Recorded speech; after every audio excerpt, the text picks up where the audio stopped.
Perlihatkanlah kepada kami kasih setiamu ya Tuhan.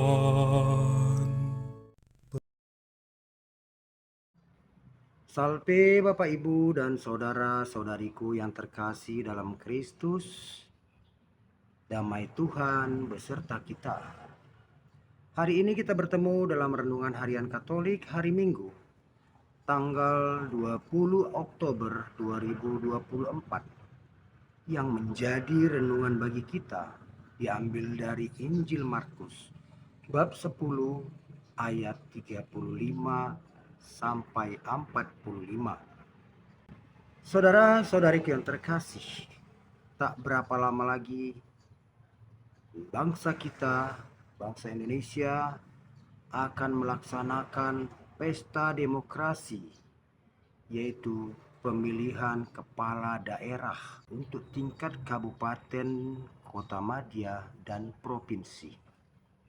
Nah, yang kita pilih dalam pemilihan umum ini adalah seorang pemimpin. Saudara-saudara yang terkasih, dalam Injil hari ini Yesus membuat kriteria pemimpin yang sebenarnya. Pemimpin yang benar dalam kriteria Yesus adalah pemimpin yang mau melayani, pemimpin yang mau merendahkan diri. Untuk menjadi pemimpin dalam kriteria Tuhan kita Yesus Kristus adalah pribadi yang mau merendahkan dirinya untuk melayani orang lain, merendahkan dirinya untuk mengasihi orang lain. Nah, saudara-saudara yang terkasih, kalau kita lihat dalam kampanye-kampanye yang terjadi sekarang ini, kita akan melihat suatu tontonan bagaimana calon pemimpin daerah yang ikut dalam kontestasi pilkada ini, mereka seakan telah membaca Injil Tuhan hari ini, yaitu dengan merendahkan diri untuk melayani, yang menjadi syarat untuk menjadi pemimpin yang ideal. Bagaimana mereka turun kepada masyarakat-masyarakat, menunjukkan begitu kepeduliannya. Bagaimana ia berjanji saat melihat jalan-jalan yang rusak akan memperbaikinya. Bagaimana ia bertemu petani, bagaimana pengairan yang kurang baik, dia akan berjanji untuk memperbaikinya. Pokoknya semua yang mereka janjikan sungguh-sungguh merakyat, sungguh-sungguh melayani. Hingga bila kita melihatnya, kita merasakan dia adalah sosok pemimpin yang ideal, yang mau merendahkan diri, melayani warga atau masyarakat yang akan dia pimpin. Tapi ini masih di tahap kampanye, propaganda.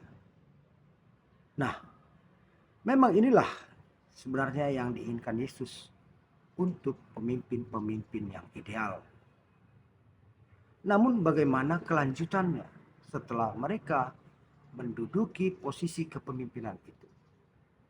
Masihkah mereka melaksanakan standar kepemimpinan yang ideal itu, merendahkan diri dan melayani? Disinilah pesan Yesus. Yesus tidak mengatakan saat ingin jadi pemimpin, tapi untuk menjadi pemimpin, syarat itu berlaku mulai dari rencana menjadi pemimpin sampai ia berhenti menjadi pemimpin, tetap merendahkan diri dan melayani. Itulah standar ideal kepemimpinan yang diajarkan Kristus kepada kita. Nah, saudara-saudari yang terkasih, kita juga adalah pemimpin. Semua kita adalah pemimpin. Minimal kita pemimpin dalam keluarga. Bagaimana kepemimpinan kita dalam keluarga? Apakah kita saat memimpin dalam keluarga kita atau kelompok-kelompok kecil kita sudah melakukan sikap merendahkan diri dan melayani? Sebab ironis bila kita menuntut para pemimpin daerah kita untuk melayani, tapi kita sendiri sebagai umat Katolik yang telah mendapat teladan dari Yesus sendiri tentang kriteria ideal seorang pemimpin, tidak melaksanakan apa yang dicontohkan Yesus, yaitu merendahkan diri serendah-rendahnya untuk melayani yang kita pimpin. Sia-sialah sabda Tuhan bagi kita. Nah, Bapak, Ibu, dan saudara-saudari yang terkasih, dalam renungan hari ini, terutama bagi kita umat Allah yang mengimani Kristus, marilah melatih diri kita untuk menjadi pemimpin yang ideal menurut Yesus, pemimpin yang sungguh-sungguh melayani. Sebab anak manusia sendiri, Yesus sendiri telah memberi contoh bagaimana ia rela menderita. Beban dosa kita ditimpakan kepadanya walaupun ia tidak berdosa. Inilah pelayanan yang totalitas, kepemimpinan yang ideal. Semoga dengan renungan hari ini kita pun memulai dari kepemimpinan yang kecil-kecil di sekitar kita yang kita jalani, minimal dalam kepemimpinan dalam keluarga, untuk menjadi pemimpin yang melayani. Niscaya dengan sikap melayani yang kita pimpin pun akan dapat mengikuti ajaran, arahan dari kita pemimpinnya, sehingga komunitas yang kita pimpin akan sama-sama satu jalan untuk mendekati tahta kemuliaan Tuhan yang penuh kasih itu. Amin. Tuhan memberkati.